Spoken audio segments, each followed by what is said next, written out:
Street Journal. My name's Keerat, and we're going to be interviewing you today. And This is Rishabh Singhal from Cryptowaley, and we have partnered with MSJ for this great event. Got it. So let's start with your introduction. सबसे पहले आप introduce करिए हमारी audience को. Sure. Hi guys, so I'm Girish Menon, Chief Strategy Officer at Jet Synthesis. Jet Synthesis is one of India's largest gaming and esports organizations, and we focus on building ecosystems throughout the gaming and esports industry, and the idea is to work with various stakeholders to build and scale gaming and esports in India. So that's good to know. And what are the current plans? Like अभी के क्या current plan है जो क्योंकि हम industry देखते आ रहे हैं. We are the students. एक time पे हम भी थे, like we have completed our college as of now. But what are the current plans? Because क्या वो gaming sector जो पहले हुआ करता था, तो क्या वो और professional जैसे mainstream जैसे हम देखते हैं कि चाइना या जापान के अंदर मतलब gaming hubs बने हुए हैं, वहाँ पे जाके लोग हार्डकोर गेमिंग कर रहे हैं. सो क्या हम उस सेगमेंट की तरफ जा रहे हैं या फिर हम किसी और सेगमेंट की बात कर रहे हैं? इस बारे में कुछ. No, so I think directionally वही रहने वाला है, right? I think one thing to keep in mind is everybody gets excited and expects a lot from gaming in India in terms of comparing it with much more developed markets. But the reality is gaming in India at scale is only about 5-7 years old, right? That's when we've started to see that whole build up. So a whole generation of gamers in India are guys who've been playing only for 5-7 years, right? The earlier bunch of gamers, which is the hardcore gamers, they are already evolving, they are already moving in pretty much the same direction that we've seen more mature markets developed, right? And that's the reason why you see far more robust esports gaming getting developed. You see those guys setting up studios and building out more new games out of India, right? So I think directionally that is what will happen. I think in the next 3 to 4 years we'll see a massive change because all those guys who started playing games 5-7 years back, they've started to become more mature, number one. Number two, I think the big difference which has happened now in the last few years is gaming has gone more deeper and deeper into the country. So it's not a select few, it's not just PC gamers, it's not just console gamers, it's mobile gamers, but mobile gamers are now more democratized, right? So it's not just a few cities, and with what we tend to call as Gen Z, right? Younger audiences who pretty much live their life on digital. For them, this is, in my mind, probably the primary model of entertainment, even earlier than whether it's OTT or TV, right?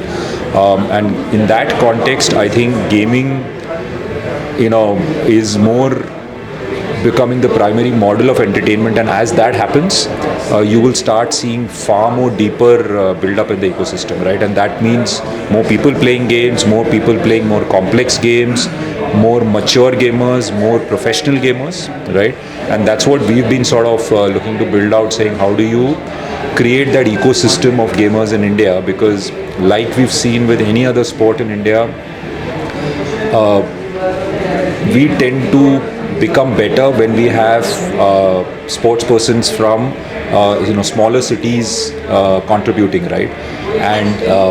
And that's what we now starting to see happening in esports in particular, right? You've got people across the country now playing games in a much more professional manner. They're much more ambitious. They're much more have larger visions in terms of what they can do and build careers in gaming. So I think directionally we are absolutely headed in that direction, and probably now at a much faster pace than the rest of the world. Yeah. Thank you for that. That was great.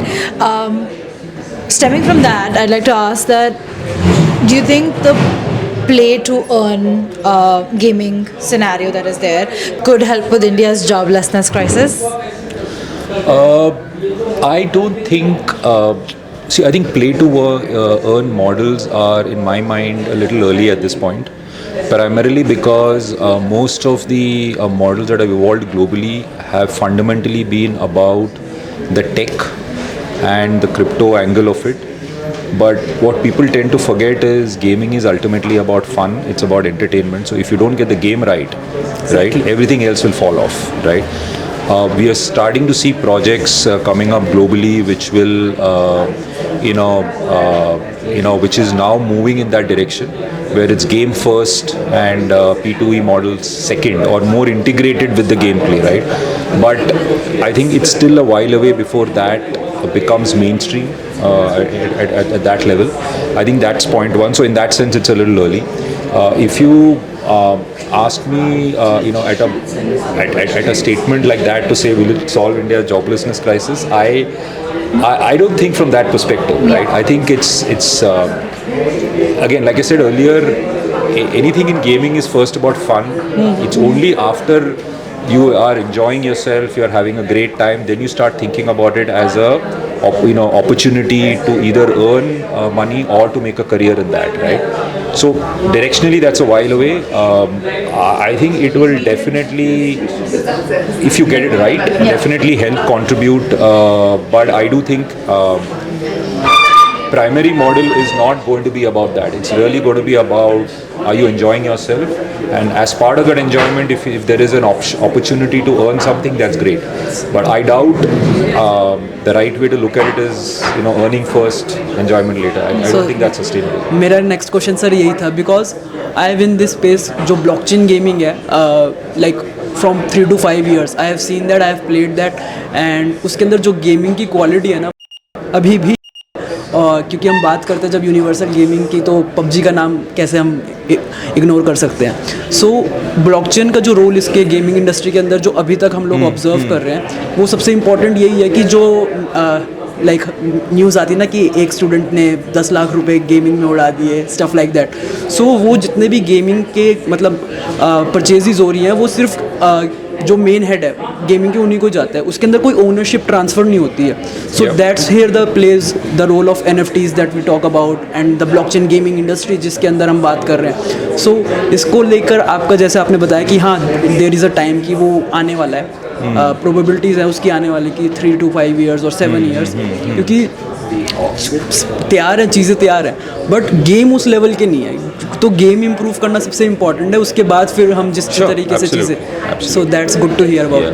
And see, I think the points that you mentioned about particularly digital assets and NFTs, right? तो आज हम लोग उसको NFT बोलते हैं, but digital assets have been there in gaming for the last since 20 years, right? Yeah. Since whether it was in your handhelds, whether it's in consoles, but the larger games always had digital assets in them.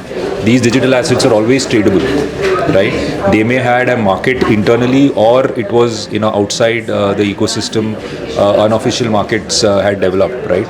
But trading of digital assets within games was always something people had already developed, but they were integral to the game. Right? It was not about NFT first. What has again happened to me, the way I see it today, is that the focus therefore has been, blockchain allows you to create NFT, great, let me mint an NFT and go ahead. But if by itself it doesn't have any intrinsic value or a sustainable value, then it's very difficult to build a long-term play around that, right? So I think I am personally very confident about all of these technologies, but like with every new technology, it's going through a hype cycle, now a down cycle. It'll come back up, but once people learn what will work, right, and what will sustain, you will see those changes happening. But yeah, it is something that in my view is a few years away before it stabilizes and gets to scale. But yeah, it is but I am fairly confident that irrespective of how other industries look at blockchain and NFTs, gaming for sure will embrace it. Gaming has always been at the forefront of using a lot of the new technologies that come through. In fact, a lot of times the new technologies gets developed through gaming, right? So I don't doubt that the gaming industry will adopt all of these, but it's going to take a while to stabilize and scale up. So right? thank you so much.